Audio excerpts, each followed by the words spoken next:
Цагаан чон. Зохиолыг бичсэн зохиолч, яруу найрагч Бисүдэ Осрын Бероусон. Ардын ухааны дээжээс хүүхдүүдтэй. Цагаан хуанчнаас бэлтэргээ нуух газар шилж, чонны ээж цагаан гичээ буган цахирыг товлов. Халил өндөр цавчим хаттай энэ газар хоёр өхөлтний хараа хүрхээс алхаа хөрөхгүй гэж бодов. 6 жил дараалан бэлтрэгүүдийг минь хөнөөж зөвхөн ганцхан бэлтрэг үүр мэлааж үлдээдэг цагаан хуанчны хаваржааг ажиглаж цагаан гичи цавчим хадан дээр суухдаа эмгэнэлтэй жилүүдийг бодож нүдэнд нь нулимс бүрхэнэ. Энэ жил тийм эмгэнэл давтагдахгүй гэж горилно.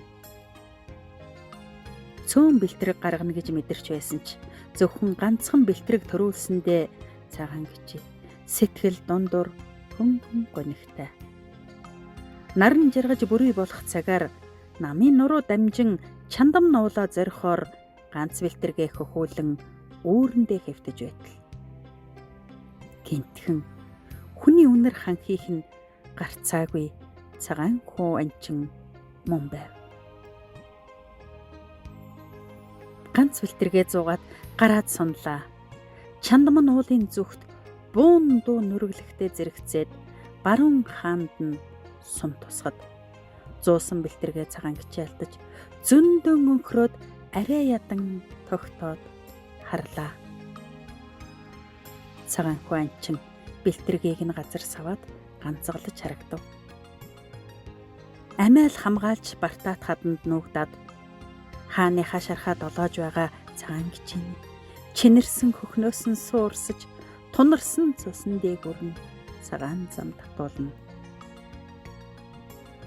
Цагаан гэрэлт саран авхайн зарлиг тааллаар цурам хийлгүй шүнжин шаналсан цагаан гичээ цагаан хуанчин шаналган угаажуулахаар шийдэж цавчим өндөр цахир хаднаас үүрээр бууж эхэллээ.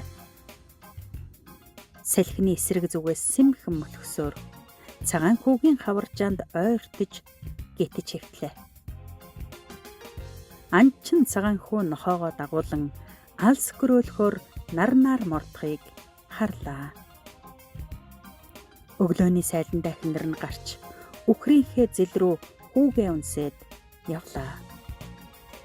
3 настай хонгор хүү ээжийнхээ хойноос баацхан алхаж явснаа чулуугаар тоглоод саатаж сум. Гинт өхөр мал жигтэйхэн үргэхэд хүүгээл гээд ээж нь ухсгээтэл 3 хөлтэй хөхүүл чон хонгор хүүг хувцсан дээрээс нь зууж хүзүүн дээрээ тавиад сунаж одлоо. Хөх тэнгэр минь гэж хашгираад ховинтой сүгэ гараасан алдаж ээж нь ухаан балартан унлаа. Хөөрхий цагаан жингэр хөлийнхөө өвчнийг чумартан хонгор хүүг үүрч зүтгэсээр өндөр хөрөнгийн баруун хисаанд өдөр өнгөрүүлэхээр бөгж хэвтэв. Хонгор хүү айж цочирдож ядарсандаа өрөөсөн хөлийг нь дэрлээд өвчүүнд нь шигдээд нам унтаж байна. Нялх баг амтны халуун дотн мэдрэмж чиглэсэн зовлонг нь хагаслах шиг чинэрсэн хөхийг нь эвлэгж байв.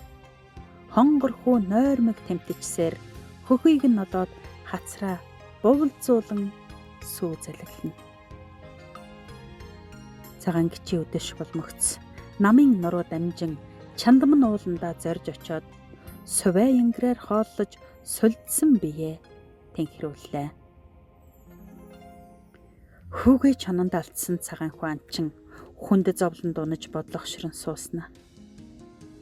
Олны хүчээр оролдвол асуултаа.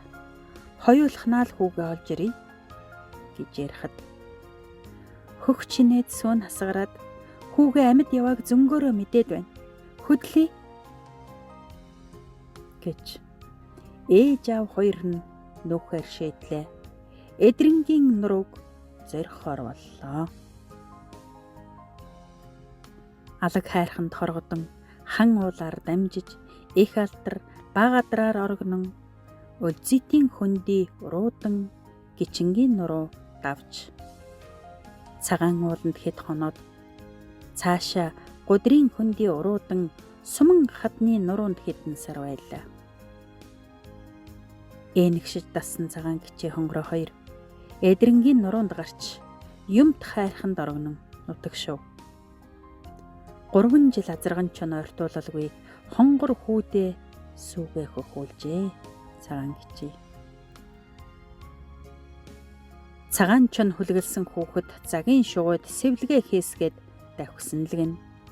Унаа болсон цагаан чон нь уртын дууны аяар уйлсан л гэн. Элдэв хачиртай цуурхал ярэ эдрэнгийн нуруунд тарж байлаа. Амтны ам хөнөхгүй гэж ангийн бууга үзмэрт залсан анчин байсан цагаан хүү дуран бариад үүрээр гардаг, дундуур сэтгэлтэй үдэшэрдэг. Мэлмийн нүднийг хараамуудаж минтийн ч зөрөөгүй зүйлэг болжээ. Амьдын хагцалд учирсан анчны эхнэрийн үс цайжээ. Цагаан сарын шинийн нэгний өглөө царай өнгөчсөн цагаан хүү анчин цагаан чоноо хүлэглээд хүү заларч ирлээ. Цагаан эсхий дэвсэж өгтөй гэж хашгирлаа. Бууцны хөлд хонгороог буулгаад буцаж яваа цагаан чононд буруу үйлийн эзэн цагаан хүү бурханчлан мөргөж залбирна. 7 настай хонгор хүү том болоод ээжтэйгээ нуруу цацуурч толгойных нь ус тахимаа өнгөрч намирна. Эрүүл чирэг өсөглөн хонгороо ижидээ тэврүүлэн баярын нулимс асгаруулна.